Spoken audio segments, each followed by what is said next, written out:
Hey everyone, I'm AmzroSevca, and today I'm bringing you a completely remade track pack for Trackmania United Forever. This track pack, known as Tropical Flame, was originally planned to be a season-long series of track releases for the game that was going to run during the entire summer of 2022, but only 3 tracks were ever developed and released. These tracks were relatively short and hard to distinguish from each other design-wise, since they were all part of the same exact track genre and came from similar foundational templates that I had put together. So, I decided to restore 2 old tracks with some updates and build a new one to replace the original 3 in order to offer more variation. I've been mapping Trackmania tracks for nearly a decade and a half now. Most tracks have either been lost to dead storage devices or constant TMS profile resets, thank you younger me. So now I'm only left with a small handful of creations to show. Hopefully this will change in the future once I can get an old hard drive recovered, if possible of course, but for now, here's what we have. This first track, Machine Metro, is a speed-style tech track that has a player racing through a block fortress that alternates between stadium roadway and block tiles with intertwining routes that overlap each other. As with most of these tracks presented in this pack, the wayfinding is unfortunately not the most intuitive since there is a bit of a learning curve to all of these tracks.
The second track here, Tower of Hera, is a trick-style tech track that is based on the Legend of Zelda: A Link to the Past Tower of Hera that sits on the northern side of Death Mountain in Hyrule.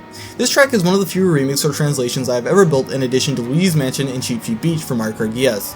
The layout of the track is mirrored, so there are several ways to complete this track. The difficulty of this track is the highest of the 3 due to a lot of sections requiring incredibly sharp timing and memorization.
and final track, Tropical Transit, is a mini tech track that is named in direct reference to the title of the track series. This track features a lot of the design language found in the original Tropical Flame tracks with tight bends, small jumps, and drifting zones, with some segments even inspired directly by those original tracks.